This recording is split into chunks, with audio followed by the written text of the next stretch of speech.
మీకు తిథుల యొక్క నిర్ణయం చేత నైమిత్తికములు అని పిలుస్తారు.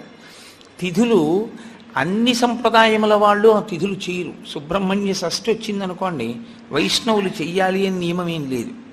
అలాగే మహాశివరాత్రి వచ్చిందనుకోండి, వైష్ణవులు చెయ్యాలి అని నియమం ఏం లేదు. ఒక్కొక్కసారి హయగ్రీవ జయంతి అని వచ్చిందనుకోండి, స్మార్తులందరూ చెయ్యాలి అని నియమం ఏం లేదు. విశ్వక్సేన జయంతి అని వచ్చిందనుకోండి, అందరూ స్మార్తులు చెయ్యరు. విఘ్నేశ్వర చతుర్థి వచ్చిందనుకోండి, శాక్తేయులు కానీ వైష్ణవులు కానీ చెయ్యాలి అని పట్టుదలతో చేయడం కనపడదు. కానీ ఏకాదశి వ్రతం మాత్రం అన్ని సంప్రదాయముల వాళ్ళు చెయ్యాలి. అన్ని సంప్రదాయముల వాళ్ళు చెయ్యాలి, అన్ని ఆశ్రమముల వాళ్ళు చెయ్యాలి. అంత గొప్ప వ్రతం ఏదైనా ఉంటే అది ఏకాదశి వ్రతం ఒకటే. ఆ ఏకాదశి ప్రతి నెలలోనూ శుక్లపక్షంలో ఒక ఏకాదశి వస్తుంది, కృష్ణపక్షంలో ఒక ఏకాదశి వస్తుంది. కాబట్టి 12 నెలలలో 12 × 2 24 ఏకాదశులు వస్తాయి. ఈ 24 ఏకాదశుల్లో ఏ ఏకాదశి నాడు వ్రతం చెయ్యాలి అంటే 24 ఏకాదశులు వ్రతం చెయ్యాలి. ఒకవేళ 24 ఏకాదశులు కాకుండా అధిక మాసం వస్తే, అధిక మాసంలోని శుక్లపక్ష కృష్ణపక్షాల్లో వచ్చేటటువంటి ఏకాదశి తిథుల యందు కూడా వ్రతం చెయ్యాలి. కాబట్టి ఏకాదశి తిథి నాడు చేయవలసినటువంటి వ్రతానికి మాత్రం ఎక్కడా శాస్త్రములలో ఏ ఆశ్రమము వారికి మినహాయింపు లేదు, అందరూ చేయవలసిందే. ఒక్కొక్క ఏకాదశిని ఒక్కొక్క పేరుతో పిలుస్తారు. ఉదాహరణకి పుత్రైకాదశి, పుత్రైకేకాదశి అని ఒక ఏకాదశి 24 ఏకాదశుల్లో. కానీ మనకి ప్రత్యేకించి ఈ పుష్యమాసంలో వచ్చేటటువంటి ఏకాదశి ముక్కోటి ఏకాదశి అని పిలుస్తారు. ముక్కోటి ఏకాదశి అని పిలిస్తే దాని వెనక రహస్యం ఏమిటి అసలు? ముక్కోటి ఏకాదశి అంటే 3 కోట్ల ఏకాదశి అని. పోనీ దేవతల సంఖ్య చూద్దామా, 33 కోట్లు, 3 కోట్లు కాదు. మరి ముక్కోటి ఏకాదశి అన్న పేరు అసలు ఎందుకు వచ్చింది? 3 కోట్ల ఏకాదశి అన్న పేరు రావడానికి కారణం ఏమిటి అంటే, ఏ ఏకాదశిని విడిచిపెట్టి ఉండడానికి వీలు లేనటువంటి స్థితిలో ఏకాదశి చేయకుండా జీవించేసేవాళ్ళం మనం. ఏ ఆశ్రమంలోనూ కూడా బ్రహ్మచారిగా ఉండగాను ఏకాదశి లేదు, గృహస్థుగాను ఏకాదశి లేదు. మిగిలిన 2 ఆశ్రమాల గురించి నేను మాట్లాడను, ఎందుకంటే వాటిని స్పృశించి మాట్లాడే అధికారం నాకు లేదు. కాబట్టి ఈ 2 ఆశ్రమాల్లోనూ ఏకాదశి చెయ్యట్లేదు. మరి అంత గొప్ప ఏకాదశి వ్రతాన్ని చెయ్యకపోతే పాడైపోతున్నాడు. కాబట్టి ఏ ఏకాదశి నాడు వ్రతం చేస్తే 3 కోట్ల ఏకాదశులు చేసినటువంటి ఫలితం వస్తుందో ఆ ఏకాదశికి ముక్కోటి ఏకాదశి అని పేరు. కాబట్టి 3 కోట్ల ఏకాదశులు చెయ్యడము అంటే ఈ ఉపాధితో ఉండగా చేసేవి 3 కోట్ల ఏకాదశులు ఒక్కనాటికి ఉండవు. ఈ ఉపాధి కాకుండా ఇత పూర్వం పొందినటువంటి తిర్యక్ ఉపాధులు కానీ, హీనోపాధులు కానీ, జంతువులు మొదలైనటువంటి ఉపాధులు కానీ వాటికి ఏకాదశి వ్రతం లేదు.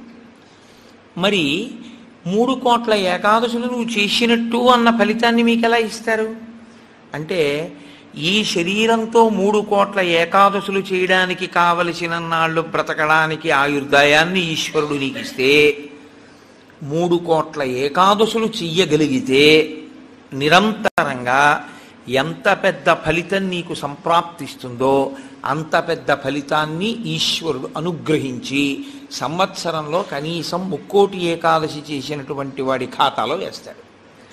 అంటే నైమిత్తిక తిథిగా ముక్కోటి ఏకాదశి అంత విశేషమైనటువంటి స్థితిని పొంది ఉంటుంది. ముక్కోటి ఏకాదశి నాడు ఏం జరిగితే ఈశ్వరుడు ఈ స్థితిని ఇచ్చాడు? ముక్కోటి ఏకాదశి నాడు 2 జరిగాయి అని చెప్తారు. ఒకటి, అమృతం పాలసముద్రంలోంచి పైకొచ్చింది. 2, ముక్కోటి ఏకాదశి నాడే పరమేశ్వరుడు హాలాహలాన్ని భక్షణ చేశాడు. పరమేశ్వరుడు లోకం కోసం హాలాహలాన్ని భక్షించాడు కాబట్టి ఆ రోజున మేమేమీ తినకుండా ఉంటామంటారు శైవులు. అమృతాన్ని లోకం కోసం ఉత్పాదించి మహాకూర్మంగా పాలసముద్రంలో పడుకుని తన వీపు అంత ఉరుసుకుపోతున్నా దేవతలకు అమృతోత్పాదనం చేసి వాళ్ళని కాపాడి రాక్షసుల్ని మోహిని రూపంలో నిగ్రహించాడు. కాబట్టి విష్ణు స్వరూపం కోసం మేము ఉపవాసం ఉంటున్నామంటారు వైష్ణవులు. విష్ణువు అంత గొప్ప స్థితిని పొంది దేవతలకి రాక్షసులకి అమృతాన్ని పంచేటప్పుడు రాక్షసులకు చిక్కకుండా దేవతలకి పంచడానికి కావలసిన మోహ పెట్టగలిగినంత సౌందర్యాన్ని అమ్మవారిని ఉపాసన చేసి పంచగలిగాడు. కాబట్టి అమ్మవారు ఈ అదృష్టాన్ని కల్పించింది కాబట్టి మేము ఉపవాసం ఉంటామంటారు శాక్తేయులు. అసలు ఇన్ని కార్యాలు జరిగాయి అంటే ఏ విఘ్నం లేకుండా చేసిన వాడు మా గణపతే కాబట్టి మేము ఈ రోజున ఉపవాసం ఉంటామంటారు గణాపత్యుడు. ముక్కోటి ఏకాదశి నాడు మీరు చెయ్యండి అని చెప్పవలసిన అవసరం లేకుండా అన్ని సంప్రదాయముల వాళ్ళు ఉపవాసం ఉండడానికి కారణం బాహ్యంలో అది. ఆంతరమునకు సంబంధించినంత వరకు ఏకాదశి వ్రతానికి సంబంధించి ఒక గొప్ప రహస్యాన్ని శాస్త్రం ఆవిష్కరిస్తుంది. ఈ శరీరాన్ని ఇక్షుదండంతో పోలుస్తారు. ఇక్షుదండము అంటే చెరుకు కర్ర. అమ్మవారి చేతిలో చెరుకు కర్ర కదు పట్టుకుంటుంది. మనకి భగవంతుడిచ్చినటువంటి చాలా గొప్ప వరం ఏమిటో తెలుసా అండి? మన ముఖం మనకి కనపడకుండా చేయడం. ఒక్క సెల్ ఫోన్ దొరికితేనే వాడు మైమరిచిపోయి 2 వీలర్ మీద సెల్ ఫోన్ చెవి దగ్గర పెట్టుకుని యాక్సిడెంట్లు చేస్తున్నాడు. ఎవడి ముఖం వాడికి కనపడింది అనుకోండి, ఇంకా ఇతరాలు ఎందుకు చూస్తాడు? వాడి ముఖం వాడు చూసుకుంటూ కూర్చుంటాడు. అద్దం దొరికింది అనుకోండి, ఎందుకంత సంతోషం? ఎవడికి వాడంత అందగాడు వాడికి లేడు. ఆ అద్దం చూసుకుంటూ మురిసిపోతుంటాడు పసిపిల్లల దగ్గర నుంచి. తన స్వరూపము, స్వ అన్న మాట వాడడం కూడా మంచిది కాదు. ఎందుకంటే శంకరాచార్యులు వారు స్వరూప అన్న మాటని వేరొక చోట వాడతారు. స్వరూపానుసంధానం భక్తిరుత్యభిధీయతే అంటారు. అందుకని తన రూపాన్ని తాను చూసుకుని మురిసిపోవడానికి ఉపకరణము దర్పణము, అద్దము. ఎప్పుడూ మనకెలా ఉంటుందంటే చెరుకు కర్రకి కింద నుంచి పై వరకు మీరు ఎక్కడ కొరకండి తీపే, అలాగే మన శరీరం అంటే కింద నుంచి పై వరకు మనకి తీపే.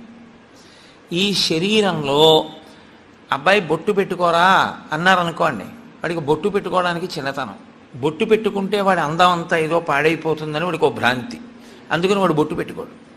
వాడు బొట్టు పెట్టుకోక ఏం కోల్పోతున్నాడో వాడికి తెలియదు. తెలియక బొట్టు పెట్టుకోవడానికి పెద్ద భేషజం. నిజంగా నువ్వు పెట్టుకున్న బొట్టు నీకు సాంప్రదాయికమైన సౌందర్యాన్ని, ఎంత సౌందర్యాన్ని తీసుకొస్తుందో నీకు తెలియదు. ఈశ్వరుడు పుట్టుమచ్చ తీసుకొచ్చి పెట్టుంటే ఏం చేస్తావు? పెట్టుకోరా అన్న బొట్టు మాత్రం పెట్టుకోవడానికి మనకు అంత కష్టం ఎందుకని? అయ్యి బాబోయ్, ఈ శరీరం యొక్క అందం ఏమైపోతుందో అని. కానీ శాస్త్రం అంటుంది అసలు 84 లక్షల జీవరాశులలో ఈశ్వర పథంలో నడవడానికి అనువైనటువంటి ఉపాధి ఒక్క మనుష్య ఉపాధి మాత్రమే. ఏకాదశి వ్రతం జంతువుకుందా? లేదు, మనుష్యునికే ఉంది. భగవన్నామం చెప్పగలిగినటువంటి అదృష్టం ఇతర ప్రాణికుందా? ఒక్క మనుష్యుడికి ఉంది. భగవత్ పూజ చేసేటటువంటి అదృష్టం ఇతర ప్రాణికుందా? ఒక్క మనుష్యునికే ఉంది. ఇన్ని అదృష్టములు మనుష్యునకు ఉన్నా మనుష్యుడు దేని కొరకు వీటన్నిటినీ విడిచిపెడతాడు అని అడిగింది. అంటే దాన్ని చాలా గొప్ప రహస్యమైనటువంటి విధి విధానంలో కట్టడి చేసి మనిషికి భోగమునందు ఉండేటటువంటి లాలసని ఈశ్వరుడు నిరూపణం చేస్తాడు. ఉపాసన కాలమంతా దక్షిణాయనం, దక్షిణాయనం అంతా ఉపాసన, ఉత్తరాయణం అంతా తరిస్తాడు. బాగా చదువుకోవలసిన సమయంలో చదువుకున్నవాడు పరీక్షలు రాసినప్పుడు రాసి ఇంక సెలవుల్లో ఆడుకున్నట్టు. దక్షిణాయనంలో ఉపాసన చేయడానికి అడ్డొచ్చేది అంటే ప్రకృతి. ప్రకృతి బాహ్య ప్రకృతి, ఇక్కడ ఉండేటటువంటి ప్రకృతి అంటే బ్రహ్మాండ ప్రకృతి, పిండాండ ప్రకృతి. మీరు చూడండి, దక్షిణాయనం ఆషాఢమాసం దగ్గరలో ప్రారంభం అవుతుంది. ఆషాఢమాసం దగ్గర నుంచి ఇంకా మీకు వరస అన్నీ ఈశ్వరోపాసనకి సంబంధించినవి. విఘ్నేశ్వర వ్రతకల్పం కానివ్వండి, లేకపోతే శ్రావణ మాసం శుక్రవారాలు కానివ్వండి, మంగళగౌరీ వ్రతం కానివ్వండి, ఆ తర్వాత వచ్చేటటువంటి శరత్కాలంలో వచ్చే దేవీ నవరాత్రులు కానివ్వండి, తదనంతరం కార్తీకం, మార్గశీర్షం, పుష్యం, మాఘం, ఇవన్నీ విశేషమైనటువంటి ఆరాధన. భగవంతుణ్ణి ఆరాధించి మిక్కుటమైన ఫలితాన్ని పొందడానికి కావలసిన తిథులన్నీ అక్కడే ఉంటాయి. కానీ ఈయన ఎందుకు లేవలేడు, ఎందుకు ప్రాతకాల స్నానం చెయ్యలేడు? ఒక్కటే కారణం, గాలి అక్కర్లేదు, ఉన్న తలుపులు వేసేస్తే చాలు. కొత్తగా ఏసీ అక్కర్లేదు, ఓ పల్చటి దుప్పటి మీద పడేసుకుంటే చాలు, చక్కగా నిద్ర పట్టేస్తుంది. తెల్లవారకట్ట లేవలేడు, సంధ్యావందనం చేయలేడు, కార్తీక సోమవారం నువ్వేమీ చేయక్కర్లేదు, స్నానం చేయలేడు, దేవాలయానికి వెళ్ళలేడు, ఉపవాసం ఉండలేడు. ఎందువల్ల ఉండలేడు అంటే బయట ప్రకృతి దీన్ని సుఖపెట్టడానికి అనువైన రీతిలో ఉంటుంది. ఆ కాలం అంతా ఉండడంలో ఏమవుతుందంటే సుఖలాలసకి అలవాటుపడి దీన్ని కష్టపెట్టడానికి ఇష్టపడడం. కానీ శాస్త్రం అంటుంది నీకు బెల్లం కావాలి, పంచదార కావాలి, చెరుకు కర్ర ఉంటే వస్తాయి, మంచిదే. కానీ చెరుకు కర్ర ఒక్కటి అక్కడ పెట్టి నువ్వు బెల్లంగా మారు అంటే మారుతుందా? మారదు. నువ్వు పంచదారగా మారుతుందా? మారదు. కానీ బెల్లం కానీ పంచదార కానీ కావాలి అనుకున్నవాడు చెరుకు కర్రని మరలో పెట్టి తిప్పవలసి ఉంటుంది, తప్పదు. చెరుకు కర్రని మరలో పెట్టి తిప్పితే చెరుకు కర్ర పిప్పి అయిపోతుంది. ఈ మొదల నుంచి ఆ చివరి వరకు పిప్పి చేస్తూ ఇట్నుంచి అటు తిప్పేస్తే చెరుకు కర్ర అంతా పిప్పి అయిపోయిన తర్వాత అందులో ఉన్న తీయటి రసమంతా కారిపోతుంది. ఇప్పుడు అలా కారిపోయిన రసం ఏదుందో అదే బెల్లం అవుతుంది, అదే పంచదార అవుతుంది, పంచామృతాల్లో ఒకటవుతుంది. ఈశ్వరుడికి నివేదన చేసే పదార్థంలో పంచదార వేసి ఉండకూడదు, బెల్లం వేసి ఉండాలి. కాబట్టి నివేదనకి బెల్లం అవుతుంది, పంచామృతాల్లో అభిషేకానికి పంచదార అవుతుంది. ఈ రెండుగా మారేది ఆ చెరుకు కర్రలోంచి. కానీ చెరుకు కర్ర నలగనంత కాలం పంచదార బెల్లం రావు. చెరుకు కర్రే కారణమైనా నేను నలగను అని చెరుకు కర్ర అందనుకోండి, పంచదార బెల్లం రాదు. ఏకాదశి వ్రతం చెయ్యను అన్నాడు అనుకోండి, మనుష్య జన్మ యొక్క సార్థకత రాదు. కాబట్టి ఏకాదశి వ్రతం ఎవరి కొరకు వారి కొరకే. ఈ వ్రతం మాత్రం నా భార్య కొరకు నా పిల్లల కొరకు కాదు. నా భార్య చేస్తే నా కొరకు దాని బిడ్డల కొరకు కాదు, నేను చేస్తే నా కొరకు, నా భార్య చేస్తే తన కొరకు, నా పిల్లలు చేస్తే వారి కొరకు. ఇది ఎవరు చేస్తారో కేవలం వారి కొరకే. ఏ చెరుకు కర్ర నలిగిందో అది పంచదార బెల్లంగా మారుతుంది. ఆ చెరుకు కర్ర నలిగింది కదండి నేను నలగాల అని నిలబడిన చెరుకు కర్ర పంచదార బెల్లంగా మారలేదు. అలాగే ఎవరు శరీరాన్ని ప్రయత్నపూర్వకంగా క్లీశ పెడతారో వారు మాత్రమే ఏకాదశి వ్రతమును చెయ్యగలరు. క్లేశము అనుభవించడానికి ఇష్టము లేనివారు ఏకాదశి వ్రతము చెయ్యలేరు. అందుకే ప్రతి శుక్లపక్షంలో ఈశ్వరుడు కృష్ణపక్షంలో ఏకాదశి తిథిని ఎందుకు నిర్ణయం చేశాడో తెలుసా అండి? ఒక్కటే కారణం. మనకి ఏకాదశి అన్న మాటకి 11 అని అర్థం. ఏకాదశి 11 అయితే క్లేశ పెట్టడము అన్న మాటకున్న అర్థం ఏమిటంటే మీరు ఏమీ చెయ్యొద్దు, ఇలాగే కూర్చోండి, ఒక 4 గంటలు లేవద్దు, ఇలా కూర్చోండి అన్నాను అనుకోండి, ఇది పెద్ద కష్టమే ఉందండి అనిపిస్తుంది ముందు. కానీ ఓ అరగంట అయ్యాక బోల్డ్ అన్ని పనులు ఉన్నాయి ఏమిటో ఇలా కూర్చోబెట్టాడు, ఉత్తినే ఇలా కూర్చోవడం వల్ల ఎన్ని పనులు పోతున్నాయి, ఇటు కూర్చోవడం ఏమిటి అనిపిస్తుంది. ఓ గంట పోయాక నాకేమీ అక్కర్లేదు కానీ కాస్త ఈ కాలు తీసి ఈ కాలు పైకి ఎత్తనిస్తే చాలు అనిపిస్తుంది. కూర్చోలేడు. ఈ శరీరాన్ని అలా మీరు కూర్చోవడానికి అనువుగా 4 గంటలు కూర్చోబెట్టగలిగారు అనుకోండి, క్లేశపడి అయినా ఆసనం మారకుండా, పూజలోంచి పైకి లేవకుండా, ఆవలించకుండా, ఒళ్ళు విరవకుండా మీరు పూజామందిరంలో కూర్చోగలిగితే శరీరము క్లేశపడుతోందని తెలిసినా మీరు దాన్ని అలా కూర్చోపెట్టగలిగితే మీ శరీరము కన్నా మీ మనసు పైన నిలబడి అధికారాన్ని పొందింది అని గుర్తు. ఎందుకు అంటారేమో, ఇది నలుగుడు పడకుండా, ఇది క్లేశపడకుండా ఇది వెళ్ళదు. ఇది శాస్త్రంలో పరమరహస్యం. ఇది అసలు వచ్చినది ఎందుకు అంటే 2 కారణాల కోసం ఈశ్వరుడు దీన్ని ఇస్తాడు. తరించాలి అన్న ఉద్దేశ్యం తనంత తాను పొందని వాడికి ఈ శరీరం రావడం వల్ల వచ్చే ప్రయోజనాలు 2. ఒకటి, పూర్వజన్మలో చేసుకున్న పుణ్యము క్షయమైపోతుంది, పూర్వజన్మలో చేసుకున్న పాపము క్షయమైపోతుంది. ఈ 2 జరుగుతాయి. ఎలా జరుగుతాయని మీరు అడుగుతారేమో. దీనికి ఏదో అనారోగ్యం వస్తుంది, ఈ మోకాలు నొప్పెడుతుంది, అబ్బా మోకాలు నొప్పిగా ఉంది, మోకాలు నొప్పిగా ఉంది, మోకాలు నొప్పిగా ఉంది అంటాడు. అసలు శరీరం అన్నది లేదనుకోండి, నొప్పిగా ఉందని బాధపడడానికి మీకేముంది?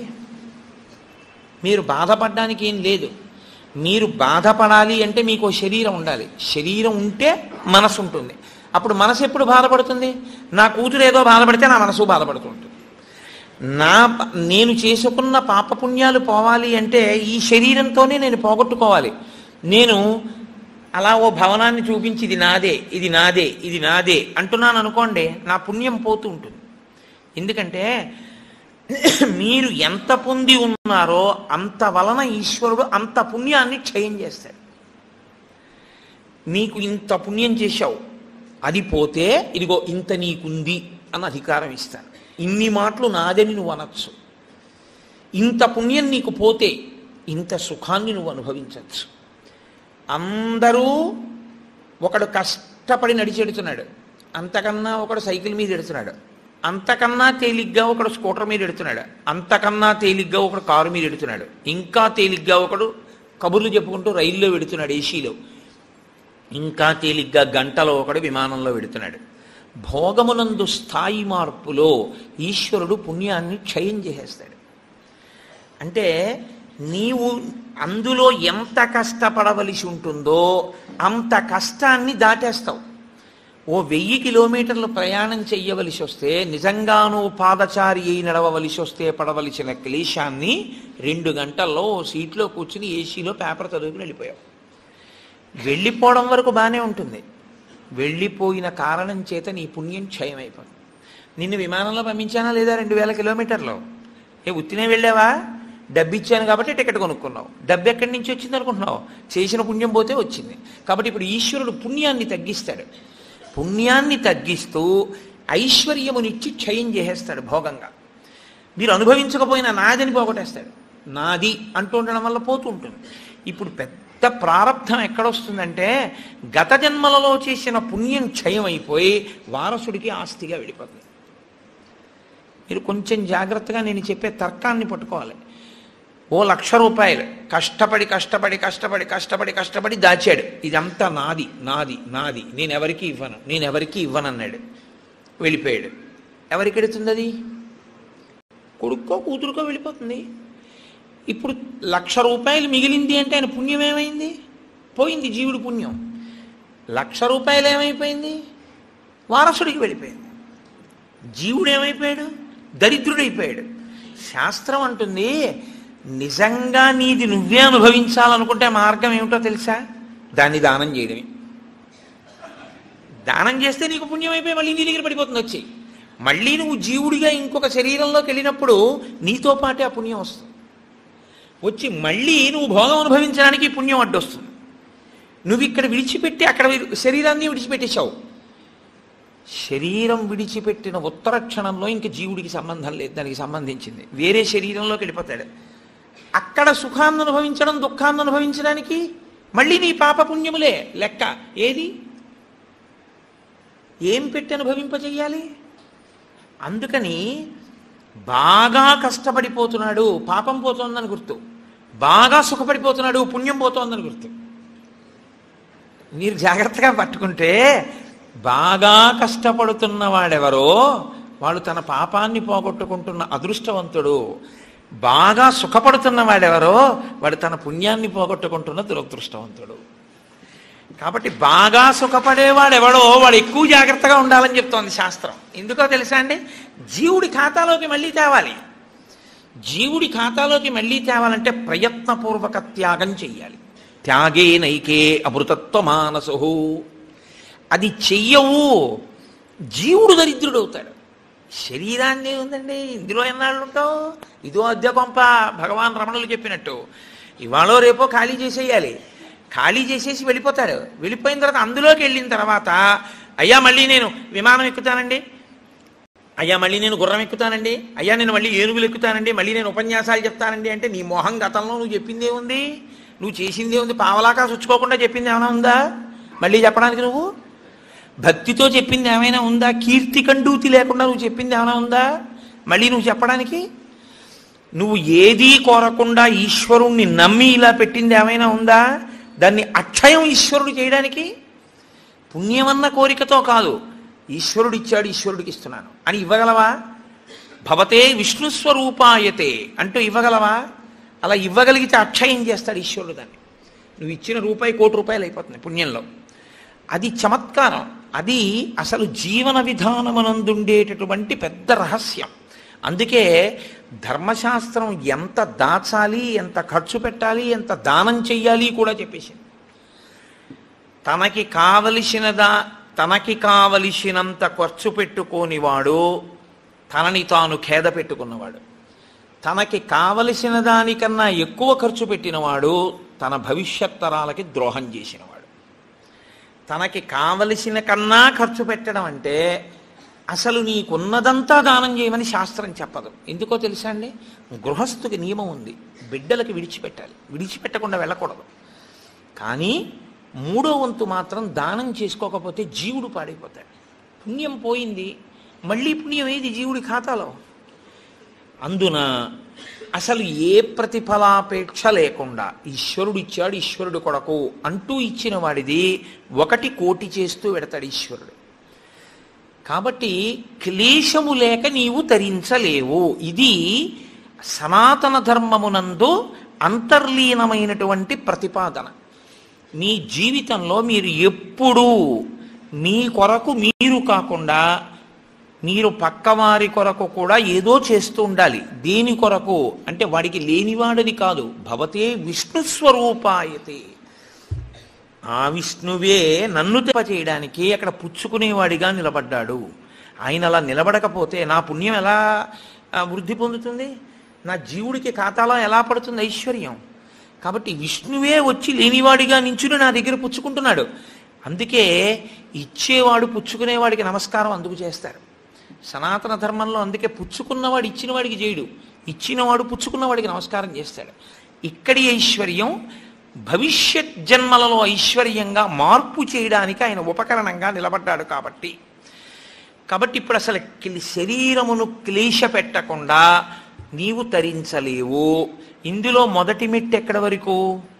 పునర్జన్మ సిద్ధాంతమును అంగీకరించినప్పుడు జీవుడు మళ్ళీ శరీరాన్ని తీసుకుంటే అన్న దగ్గర నువ్వు ఏదో ఒకటి చెయ్యాలి.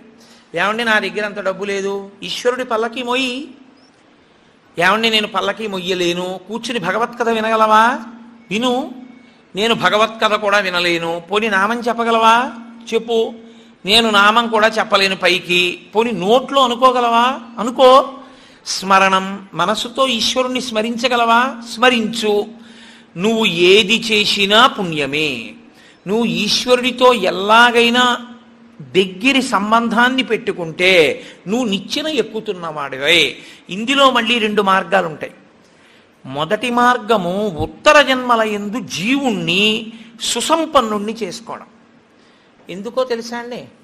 ఉత్తరాయణంలో వెళ్ళిపోయాడు అంటారు. ఉత్తరాయణంలో వెళ్ళిపోయాడు అంటే దక్షిణాయనంలో వెళ్ళిపోయిన వాడు నిర్భాగ్యుడు అని కాదు దాని అర్థం.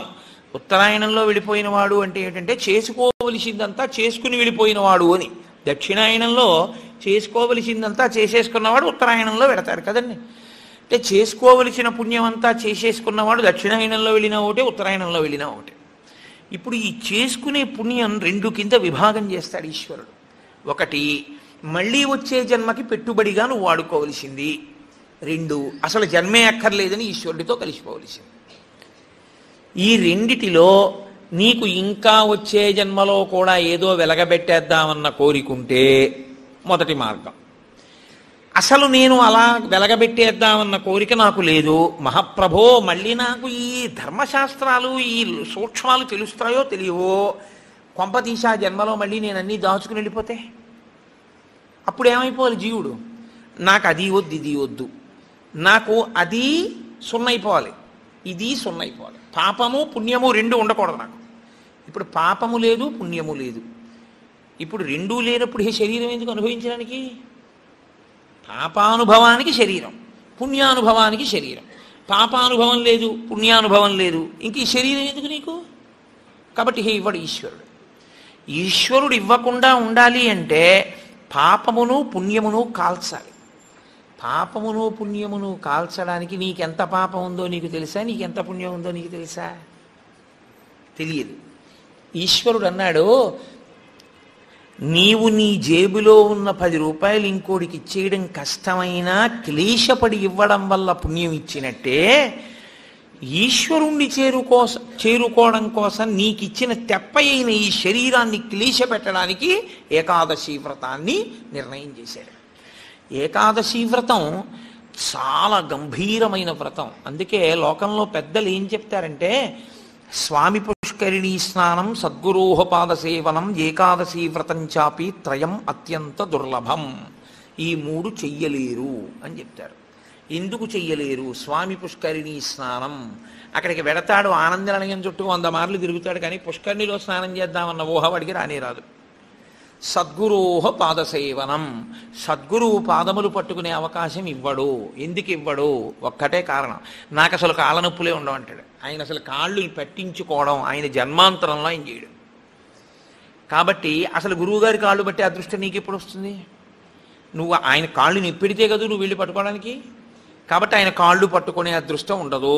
సద్గురోహ పాదసేవనం. ఏకాదశి వ్రతం చాపి, ఏకాదశి వ్రతము చెయ్యలేడు. ఎందుకు చెయ్యలేడో తెలుసా అండి? మీరు అంగీకరించినా అంగీకరించకపోయినా శాస్త్రీయమైన, వేదప్రోక్తమైన, ఋషిప్రోక్తమైన ఒక పెద్ద రహస్యాన్ని మీకు ఇప్పుడు చెప్తా. ఏకాదశి వ్రతం ఎందుకు కష్టం? మీ అబ్బాయికి ఉద్యోగం వస్తుంది, సత్యనారాయణ వ్రతం చెయ్యి, చేస్తాడు. మీ అమ్మాయికి పెళ్ళి అవుతుంది, వ్రతం చెయ్యి, చేస్తారు. నువ్వు చచ్చిపోయేటప్పుడు ఈశ్వరుడు గుర్తొస్తాడు, చచ్చిపోయేటప్పుడు ఎలా ఉంటుందో అలా ఊహించుకుని వ్రతం చేయి అంటే, ఇప్పుడు వద్దులేండి తర్వాత చేస్తానంటే కదండి. ఏకాదశి వ్రతం నిజానికి అంతే. ఏకాదశి వ్రతం ఎందుకు చేయిస్తారో తెలుసా అండి? ఉపవాసం, అన్నం తినకూడదు. అన్నం తినకపోవడం కాదు, అన్నాన్ని పచనం చెయ్యడానికి కావలసిన సంభారములను స్పృశించి పచన ప్రయత్నమునందు నిమగ్నము కాకూడదు. అంటే ఏకాదశి నాడు ఉపవాసం ఉండి ద్వాదశి నాడు కాకరకాయ పులుసు పెట్టి వండుకుందామా, వేపుడు చేసుకుందామా అని ఆలోచించకూడదు. ద్వాదశి పారణ కోసం ఏకాదశి నాడు కాయగూరలు తరుక్కోకూడదు. ద్వాదశి నాటికి పనికొస్తుందని ఇవాళ పప్పు నానపోయకూడదు. అంటే అసలు మీ శరీరమును పోషించుకోవడానికి కావలసిన ఏ పనిని ఏకాదశి నాడు చేయకూడదు. మరి ఇంక ఏకాదశి నాడు ఏం చేయాలి? అసలు చాలా నిష్కర్షగా మాట్లాడితే నిర్జలోపవాసం, ముక్కోటి ఏకాదశి. నీటిని త్రాగకూడదు, ఉమ్ము మింగకూడదు. ఈ నిర్జలోపవాసం ఎందుకు చేయిస్తారో తెలుసా అండి? పిచ్చాడా, మనుష్యులలో 199 మంది తెలిసే వెళ్ళిపోతారు. అకస్మాత్తుగా అనాయాసంగా వెళ్ళడం మహాదృష్టవంతులకి తప్ప జరగదు. నాకు కాకినాడలో మొన్న తెలుసున్నవారు ఒకరు ఏదో అట్టేస్తానని కూతురికి, ఏమిటో మంటగా ఉండు అని వెళ్ళి మొక్కలకి నీళ్లు పోసి పడుకుని ఏదో చెప్తూ ఇలా అలా ఉండిపోయింది. అంతే. ఏమైందంటే వెళ్ళిపోయింది, అంతే, ప్రాణోత్క్రమణం అయిపోయింది. అది అందరికీ పట్టే భాగ్యం కాదు, చాలా కష్టం, అలా వెళ్ళరు. సాధారణంగా 199 మంది వెళ్ళే మార్గం ఏమిటంటే, రెండిటిని ఎండగట్టి పంపుతారు. ఒకటి నీరివ్వరు, 2 అన్నం పెట్టరు. ఎందుకని అంటారేమో, తీసుకెళ్ళి ఎక్కడ పడుకోబెడతారు ఇంటెన్సివ్ కేర్ యూనిట్లో. వాడి కర్మ అంతా ఎక్కడొస్తుందంటే ఇక్కడ ఒక గొట్టం పెడతారు, ఇందులోంచి ఏం పోయిరు, ఇందులోంచి ఎక్కిస్తారు. దీంతో ఏం తాకూడదండి అంటారు, దీంతో ఏమీ తినకూడదండి అంటారు. ఇందులోంచి వెళ్ళిందే ఆహారం, ఇందులోంచి వెళ్ళిందే పానీయం. ఫోన్లేండి, ఇప్పుడు మాకు వచ్చిన నష్టం ఏమిటి, ఏదో ఒకటి ఎక్కుతోందిగా చచ్చిపోంగా అంటారేమో. ఓ 8 బెడ్స్ వేస్తారు అక్కడ. అకస్మాత్తుగా వీడికి పెతిడ్రిన్ ఇంజెక్షన్ ఇచ్చి వీడు పడుకుని ఉంటే 11ంటికి గొళ్ళుమని ఏడుపు వినపడుతుంది. 3వ బెడ్ మీద వాడిని స్ట్రెచ్చర్ మీద బయటికి తీసుకెళ్ళిపోతూ ఉంటాడు. వీడికి గుండెలు గుబక్కుమంటాయి. 11 మంచాలు ఉండేవి, 3వ మంచం వాడు వెళ్ళిపోయాడు. వీడు 8వ మంచం వాడు అయితే పర్వాలేదు, వీడు 1, 2 అయ్యాడు అనుకోండి. వీడి కర్మే. నేను చూశానండి, నేను యథార్థంగా చూశాను ఒక హాస్పిటల్లో. నేను దీన్నేమి హాస్యంగా చెప్తున్నానని మీరు అనుకోకండి. 3 మంచాలలో మధ్య మంచం ఆయన వెళ్ళిపోయాడు. నేను చూస్తున్నా, ఎవరో కాదు మా బంధువే. ఏడుస్తుంటే డాక్టర్లు అన్నారు, అమ్మ ఇక్కడ ఏడవకూడదు, నిశ్శబ్దంగా తీసుకెళ్ళి బయట ఏడవండి అన్నారు. ఎందుకంటే వాళ్ళు వెళ్ళిపోతారు.